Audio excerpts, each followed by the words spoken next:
Dan Da Dan. A Silent Voice. Like they always say, what goes around comes around. Reze arc. Orb.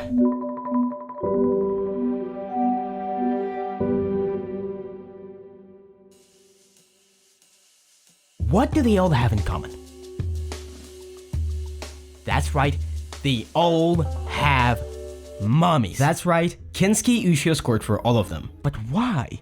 Why is it that he was chosen to compose for all these shows? What's so special about his music to get him so many banger IPs? To understand that, we'll need to look at some of his works, starting with a modern-day epic.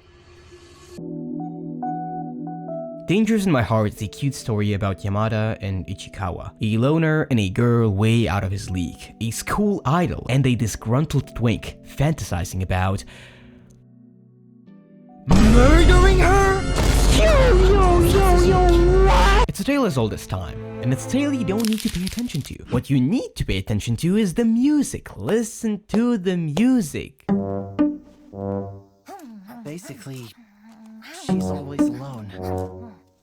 She must have caught on to my plan.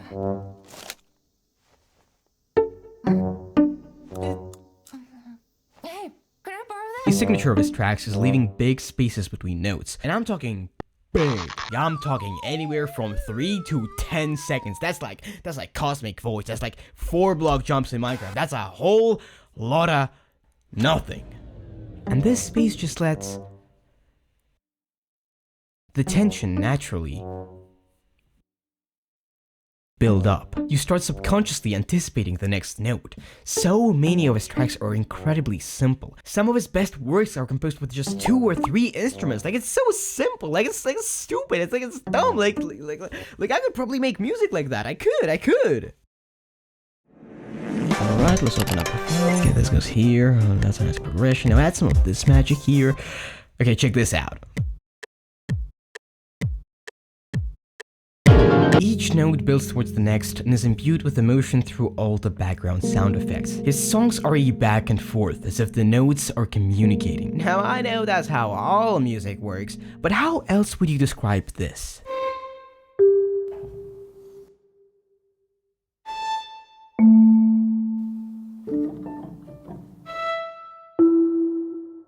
Wait, is that a minor Aegean A7 chord, also known as flat 5B in tectonic scale, jumping to a royal chord progression, but the second chord is substituted for a sub-median 6 using Dinky Winky You Stinky transformation? I imagine Ichikawa is represented by the slightly off-tuned violin, and Yamada is represented by the xylophone. This back and forth develops as they talk to each other. The piano slowly dials in as Ichikawa's feelings develop for Yamada.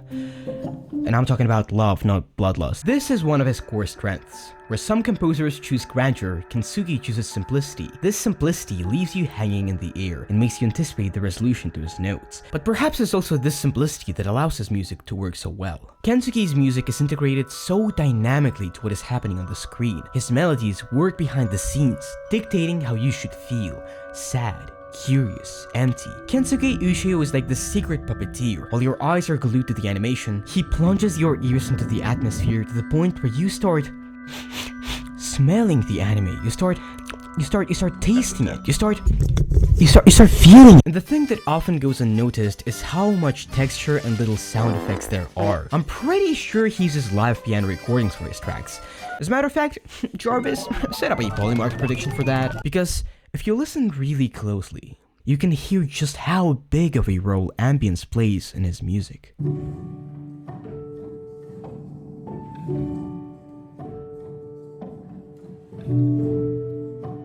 There were hundreds of ways to make a score for one of my favorite movies of all time. But look at how masterfully Kensuke Ushio executes his vision. The SFX is blended with the music. Throughout the entire movie, you almost never notice when the transitions from ambience to soundtrack and back happen. I think this scene right here exemplifies this well. Well, then do something! Ah! What the hell is wrong with you? I can't believe you bit me!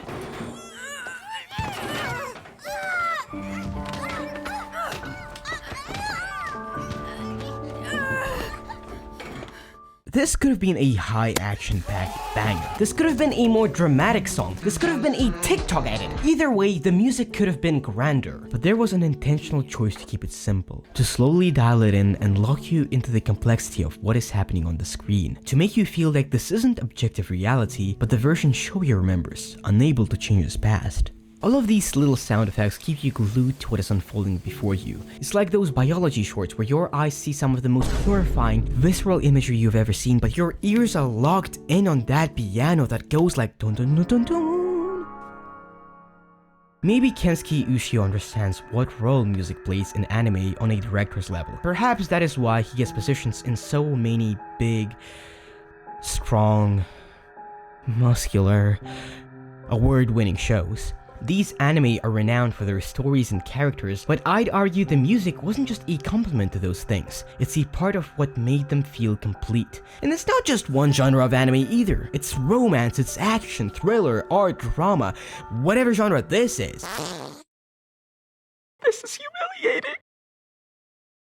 One of this dude's most brilliant abilities is that he adapts his music to any of these. Joe Hisaishi, Evan Call, Hiroyuki Sawano, and many others. All fantastic composers, but each has a certain kind of anime they like to stick to. The fairy tales of Joe Hisaishi, the drama of Evan Call, the action of Hiroyuki Sawano. These guys are all amazing artists. Amazing digital artists. Also, In the amazing digital circus, making amazing digital music? But while all of them have distinct styles, Kensuke makes music in an insanely wide range. The EBM of Devilman Crybaby, the shy piano of A Silent Voice, the tense instrumentals of Orb. He is not bound to any single genre, so he can compose a song like this, and a song like this, for the same show. I'm gonna suckle your teeth! All while applying the techniques that make his music powerful. This lets the tracks build on each other to create an entire world within the soundscape. It's a collage of different genres, all coming together and all getting woven into the fabric of every anime that he works on. Sure, by now, some may start doubting his skills. Making a diverse range of music can be a wonderful thing, but it can also be a sign of not having any direction. And if just complementing anime is all his music does, what's to say that's by choice and not inadequacy? Maybe the reason he stays invisible in his efforts, the reason his music is so simple, the reason he leans on the atmosphere so hard is because he can't write the kind of songs that seize an audience. Perhaps he just can't do what the greats do. But that assumption misunderstands everything. Restraint is not weakness, it's discipline. While he chooses to remain invisible, he is just as able to make his music shine by gently guiding your emotions, by carefully building tension, and by immersing you so deeply in the soundscape, he prepares you without you even realizing it. So that when he finally lets go of all that restraint, his music straight up detonates. Because the groundwork is already laid, the atmosphere is already built, the tension is already loaded, and all that he has to do is pull the trigger.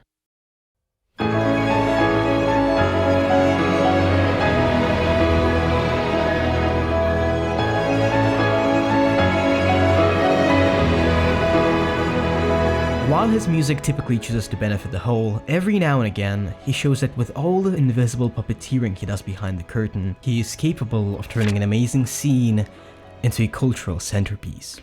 I think all of these reasons, his restraint, his scope, the way he weaves music into anime while always having the ability to make it truly shine, are what makes him such an exceptional anime composer. No, his music isn't the most outstanding, although it can be. It's not the most complex, although it can be. His music doesn't accompany anime, it completes it. I can easily imagine people imitating the styles of Evan Call, Kevin Penkin, or Joe Hisaishi, and I can just as easily imagine all of them succeeding in completely different fields. But I think Kensuke Ushio is different. I don't think you can imitate a style that spans entirely different genres, so it makes perfect sense that a composer with such broad scope would find his home in one of the most creatively diverse mediums there is. He may not be the best composer in anime, but I think he is the best anime composer.